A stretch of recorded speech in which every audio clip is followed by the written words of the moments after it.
I'm Gina Testa. I'm here today with Mark Nuzzaco, who actually heads up all of the government affairs for the new Association of Print Technologies. Mark, what does that mean?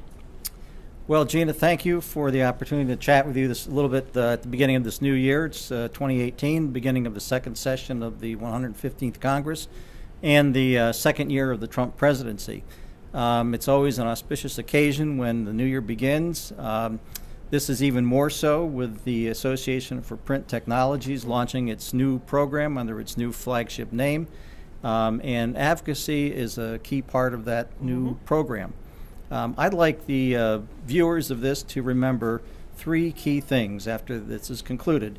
I'd like them to remember the phrase targeted advocacy, greater engagement, and stronger unity among the industry associations. That means that as we go forward in the new year and then the remainder of this Congress, that we align all of the interests of the extended family of printing, including suppliers, printers, and the various other organizations that contribute to that in a unified approach to the Congress and the administration.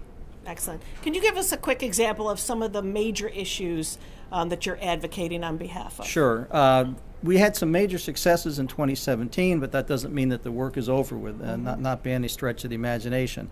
We had successes in the administrative area and the regulatory area, and of course at the end of 2017, tax reform, which was a huge achievement.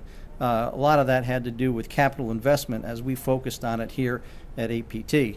Going forward, we still have some work to do in the tax area. We achieved a lot, but there are still details that need to be fleshed out, and a continued focus on capital investment to ensure that the expensing provision that was part of tax reform is not only for the next 5 years, which is what's included in the legislation, but can continue on after that. The postal reform, of course, has been a major issue for us for nigh onto a decade. We're still not finished working on that, and we hope to get that finally across the goal line in this year. Excellent. So tell us a little bit. I know or at least June of 2018, you have a major event happening in Washington where you've joined forces with some of the other titans in the industry. Can you share a little bit about what that involves? Yes. Well, that's we're calling that the Print and Packaging Legislative Summit. It's an expanded version of what we have really hosted in the past, which is to bring industry executives here to Washington to engage directly with their elected representatives, both members of the House of Representatives and the Senate, as well as representatives from the administration as well.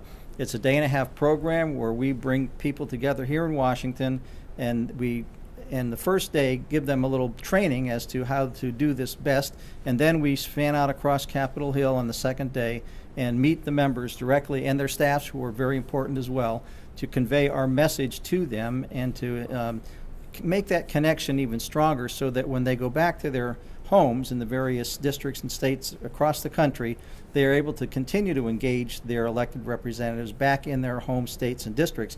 That's even more powerful when you can invite an elected member of Congress to come to your facility, see your business, meet your employees, and really get to know you and your business. That's when it really comes together and they understand your needs, and that's really the power of it. Excellent. Yeah, I do believe that a lot of people in government don't understand how actually big the print manufacturing industry is, how many people it actually employs, the revenue it brings in, et cetera, and maybe they're not aware of how many businesses are in their constituency. That's exactly right. We cite numbers somewhere in the range of 7.5 million employees, a $1.4 trillion industry. That stacks up against any of the major sectors of the economy. But we do need to bring it together more and make it more apparent to our elected representatives the magnitude of the industry. I think even more perhaps important than that is unity. We have big numbers, but what we don't have enough of yet, and what we are really focusing on this year, is to unify that industry and to make our message one strong, powerful industry message. A strong voice, safety in numbers. Excellent. Mark, thank you very much for sharing that information today. Well, thanks for the opportunity to talk with you, Gina. Absolutely. Thank you.